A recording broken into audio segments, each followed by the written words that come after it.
En quoi l'érosion est-elle une cause de la désurbanisation à proximité du littoral? Les ravages de l'érosion. L'érosion côtière est un phénomène naturel qui cause des ravages significatifs sur le littoral, avec des conséquences importantes pour l'environnement et les activités humaines. Par exemple, l'érosion côtière a un impact sur l'environnement. Elle peut provoquer une perte de terrain, un recul du trait de côte ou encore une modification des écosystèmes. Il y a aussi de nombreuses conséquences sur les infrastructures, comme des menaces pour les habitations proches du rivage. Par exemple, l'érosion marine impose la destruction prochaine du célèbre phare de la Courbe situé dans la commune de la Tremblade, entre la Palmyre et Ronces-les-Bains en Charente-Maritime. En 1904, lors de la construction du phare, il se trouvait à 1,8 km du trait de côte. Il n'est plus qu'à 150 mètres. Mais il y a aussi la disparition des plages. Dans certains cas, les plages peuvent disparaître complètement au droit des ouvrages de protection. Aussi, il existe de nombreux impacts socio-économiques, comme des pertes économiques. L'érosion peut causer des dommages considérables aux biens, infrastructures et équipements publics.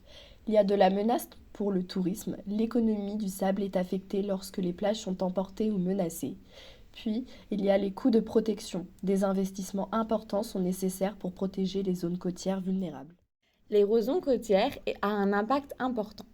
En Europe, 20% du linéaire côtier était en recul en 2004, avec une perte estimée à 15 km² par an. En France, environ 20% du littoral est concerné par l'érosion côtière. Plus précisément, dans le Finistère, 120 km sur 1400 km de côte sont touchés par l'érosion. L'érosion côtière est un phénomène qui s'amplifie avec le changement climatique et l'élévation du niveau de la mer, augmentant la vulnérabilité des zones côtières et nécessitant des stratégies d'adaptation à long terme.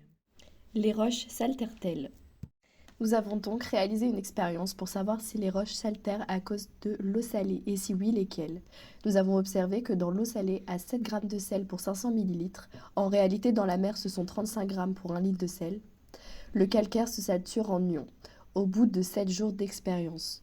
Mais le granit sain et le granit altéré ont une conductivité ionique qui augmente plus doucement au cours du temps. L'altération et l'érosion sont deux processus géologiques distincts qui affectent les roches et les paysages terrestres.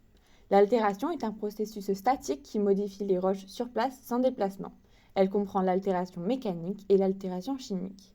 Quant à elle, l'érosion est un processus dynamique qui implique le déplacement et le transport des produits de l'altération. En résumé, l'altération prépare les matériaux en les désagrégeant ou en les transformant chimiquement, tandis que l'érosion les déplace et les transporte. L'altération est donc un préalable à l'érosion dans le cycle des roches. L'érosion a-t-elle une grande incidence sur les habitations à proximité du littoral? L'érosion côtière a un impact significatif sur les habitations situées à proximité du littoral. Ce phénomène menace l'intégrité des constructions et infrastructures proches du rivage, entraînant des conséquences importantes. L'érosion peut causer des dommages similaires à ceux provoqués par des effondrements, ce qui est un risque pour la sécurité, car cela peut même entraîner des pertes humaines.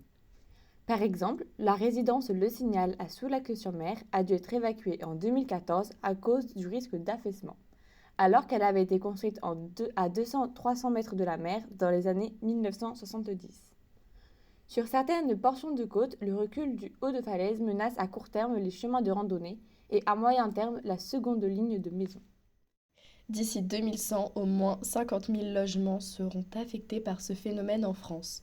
Par ailleurs, il existe de nombreux facteurs aggravants, comme l'urbanisation croissante du littoral, qui augmente la vulnérabilité des habitations. Certaines activités humaines, comme le tourisme balnéaire, peuvent fragiliser les défenses naturelles contre l'érosion.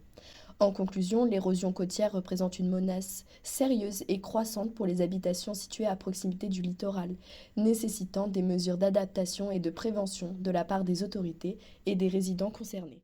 C'est pour cela que nous nous demandons si l'érosion à proximité du littoral diffère-t-elle de celle observée dans les terres en raison des processus et des facteurs impliqués.